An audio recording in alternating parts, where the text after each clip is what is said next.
Welcome everyone. Now that we have put some time into using the Thrustmaster eSwap controller, I'm going to be giving you all my final thoughts and opinions as to how well it performs and my personal use with it and its value in the market. And we're also going to be giving this away on our Instagram, which will be linked in the description below. In case you guys didn't know, all of the PlayStation 4 compatible controllers will be working on the PlayStation 5. Yeah, that's definitely good news because I don't think there's going to be a lot of elite controllers out for the PlayStation 5 right away. Now, for the sake of time, everything that has to do with like all the knick-knacky things that came with the controller, the unboxing, the breakdown of all the different features and all the assets on the controller, that's going to be in our unboxing video, and I'm going to be breaking down what I liked about the controller, what I didn't like, and my experience using it personally. So this is compatible with the PlayStation 4, will work on the PlayStation 5 when that releases, and you can use this on PC. So the first thing I did with this controller was get it up and running in the software, create a couple custom profiles and presets for the games that I'm actually playing. Even if you're on PlayStation 4 or PlayStation 5, it is important to optimize a controller like this, especially when that software is there to benefit you. Now, initially when I did the firmware update and restarted the app, it didn't recognize the controller, but I just unplugged it, replugged back in, and it started working. Optimization suite was pretty good, especially the calibration for the thumbsticks and the triggers, and the remapping as well for the back buttons. One thing that I like more than I initially thought I would, every single button on the controller is a tactile press, even your top bumpers and your back buttons. It is really just enjoying and satisfying, and you feel so much more connected.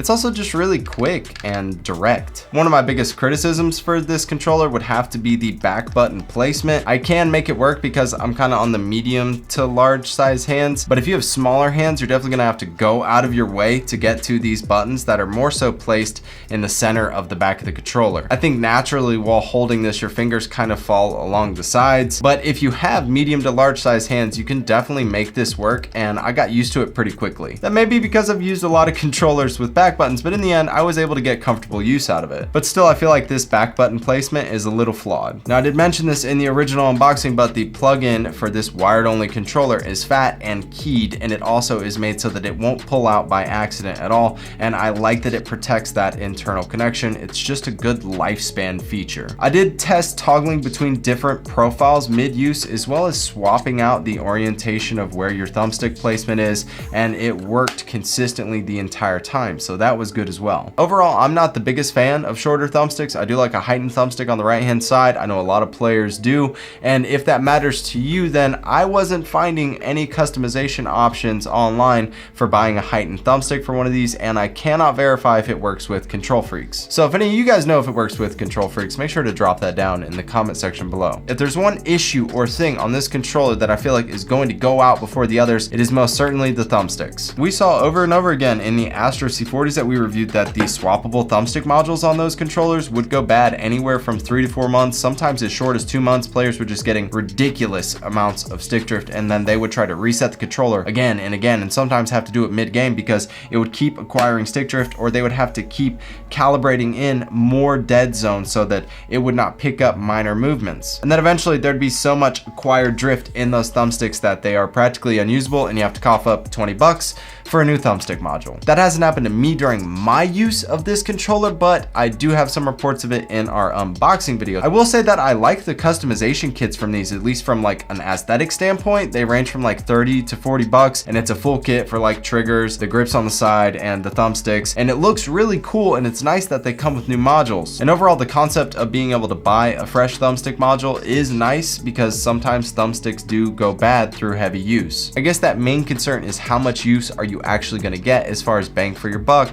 per thumbstick module. I wouldn't say the touchpad is an improvement over the stock DualShock 4, but at least it's got one and it works. So the headset jack and that mic mute button worked as they should. All of the tactile presses were rock solid, and the bumpers are fantastic. And although I have put some time into this controller, I wouldn't consider it long-term use, like 3 months down the line, 6 months down the line. And since this released in Europe before it came to the US, I'm sure there's plenty of you who are seeing this video who have one of these. So leave your thoughts, opinions, and experiences down in the comment section below. When I look at this controller from a price point perspective, I do like the feature sets and everything that's built in it coming in at $160 to 170 bucks, because there's a whole lot of Elite controllers out there where you're pretty much starting off at 200 and up. I do feel like the back button placement could be better optimized, in that if you have small hands, it probably won't be the most ergonomic or comfortable for you. People with large hands, even medium to large hands, they're gonna get some easy use out of these back buttons. I think one of the biggest determining factors for this product is gonna be hearing everyone else's comments and feedback. Thrustmaster is really known for high quality peripherals. It's just that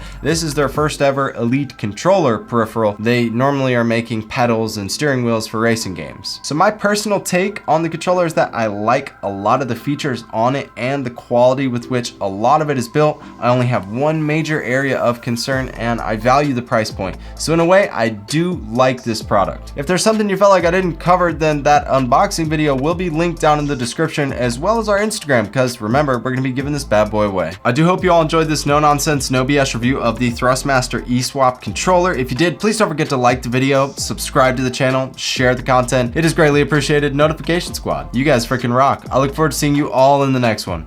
Peace.